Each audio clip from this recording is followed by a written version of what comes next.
Not exactly the day in the life vlog that, or just sit down vlog. Actually, no, this is going to be a sit down vlog. Not exactly the day in the life vlog that I thought I'd be recording this week, but we're recording and that's all that matters. So, one thing you need to know about me, there's plenty, but as it pertains to today's video, one thing you need to know about me is that I am a writer, and I have been 2026. I've been writing for 16 years.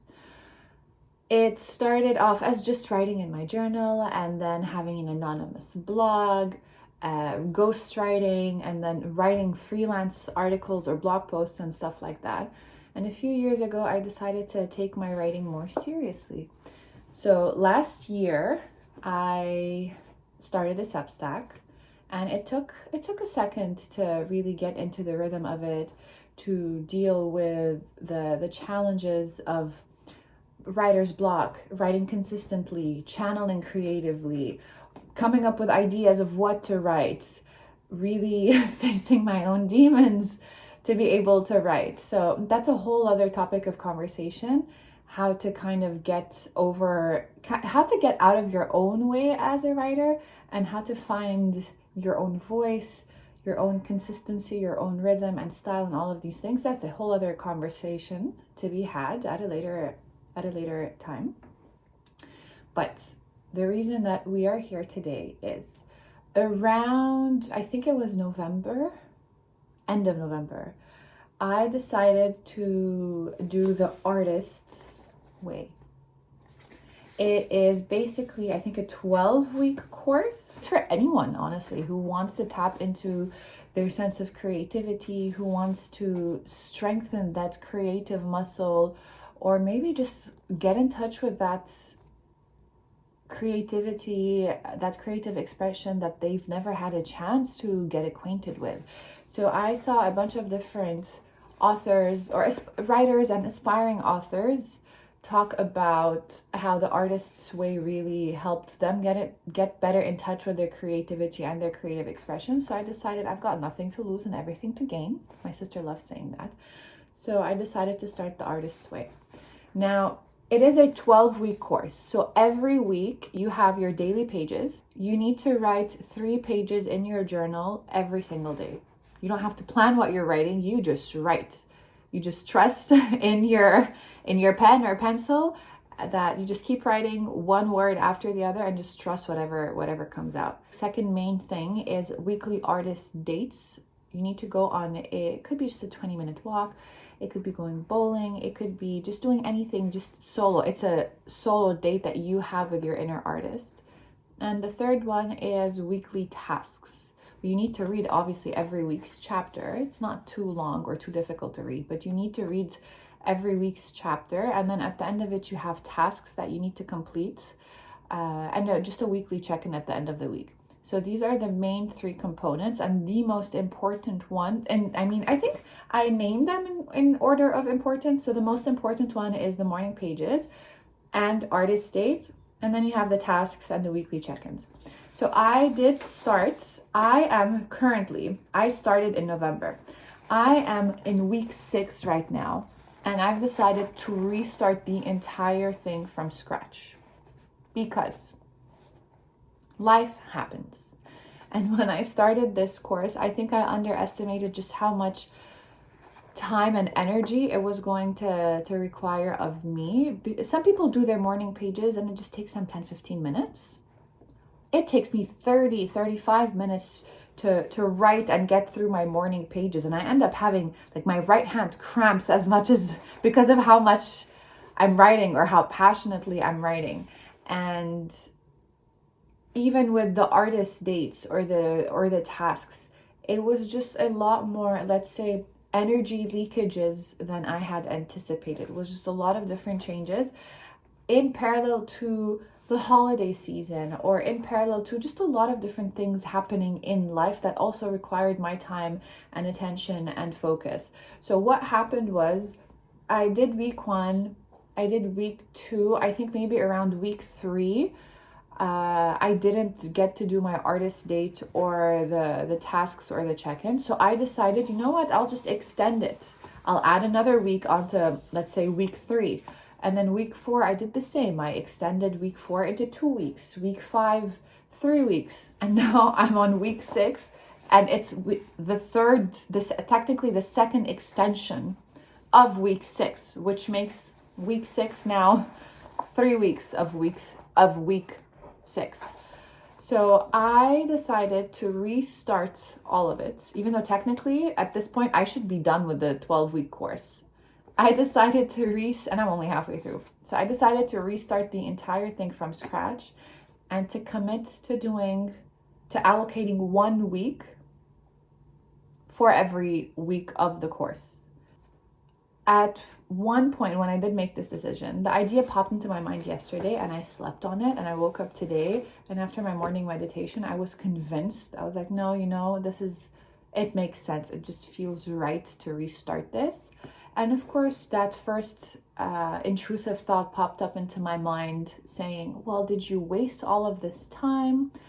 Or you're going to restart it all over again. It was a waste of time. It was a waste of energy. You didn't really benefit, and now it's not going to be the same. The novelty is going to be worn out, all of these things.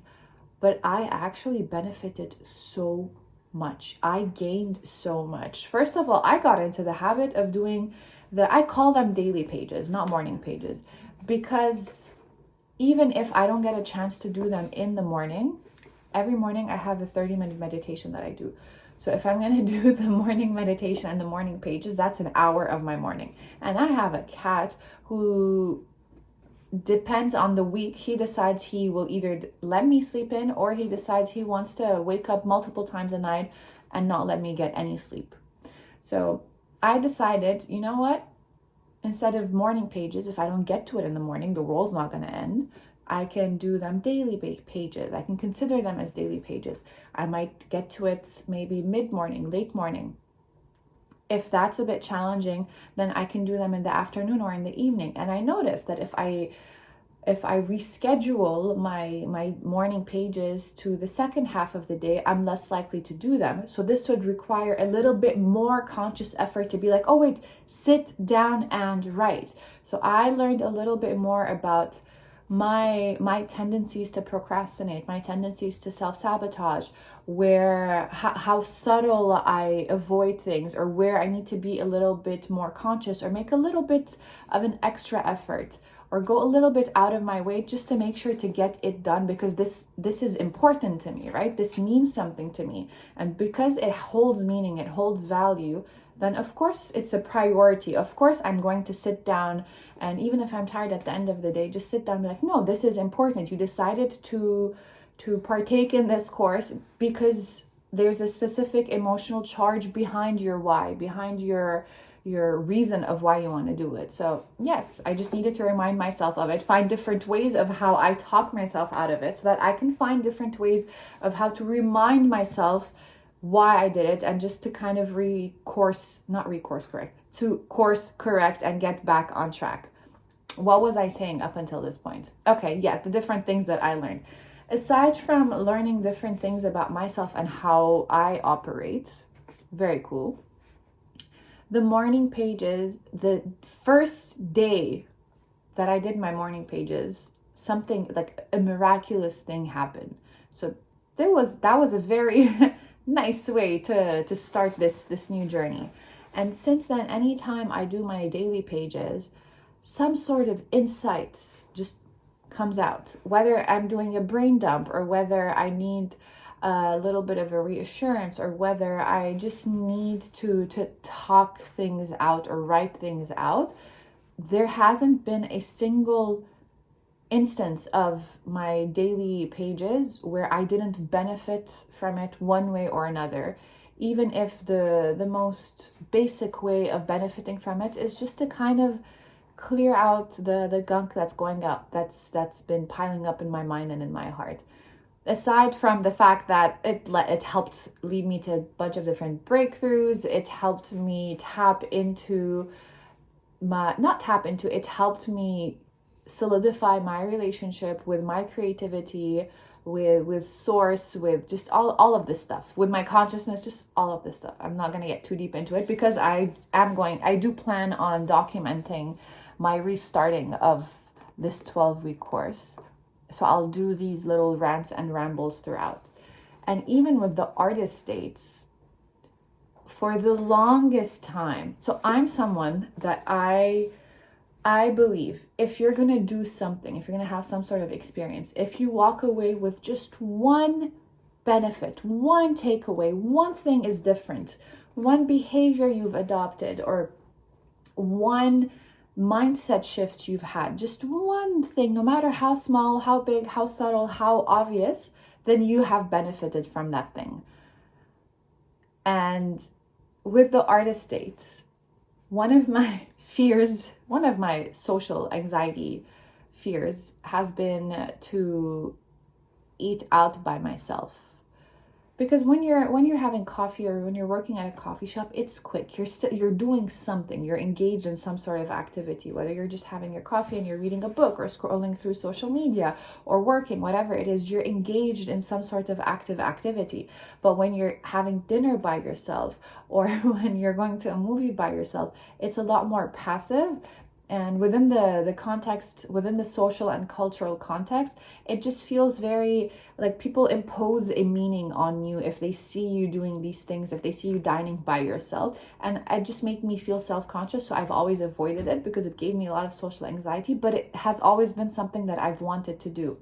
So by the power of the artist's way, by the power of the courage, or just trusting that those little intuitive nudges, trusting my relationship with my intuition and that creative expression, or just whatever you want to call it, I don't even know what I want to call it, just trusting those little nudges, I, on one random Saturday afternoon/evening, I followed such nudge and ended up dining by myself for the first time in my entire life.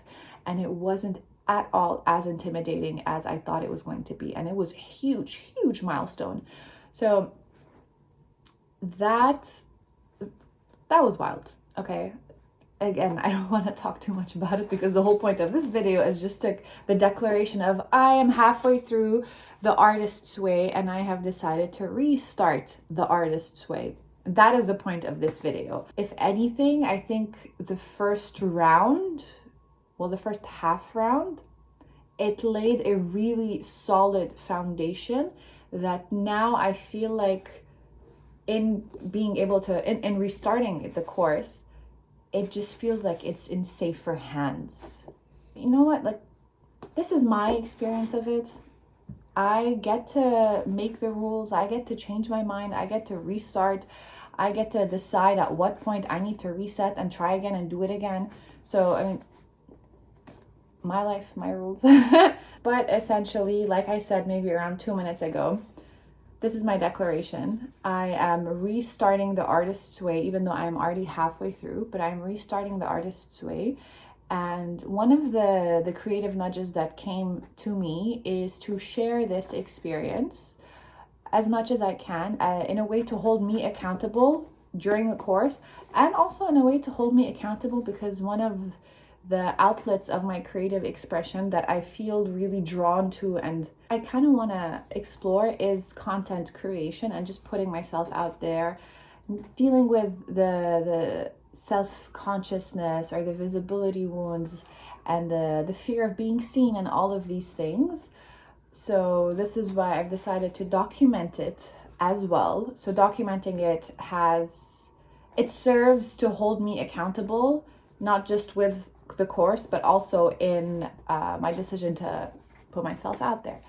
Without further ado, without any more rambling, stay tuned. Today is Friday, March 13th, and I will start day 1 of week 1 on Monday, which means my week starts on Mondays and ends on Sundays. So I start Monday, I read the Monday chapter, I do what needs to be done during the week, the daily pages, the weekly artist date, the weekly tasks, and then on Sunday I will do my weekly check-in before I start week 2 the following Monday. So yeah, that's it. That is all. Stay tuned.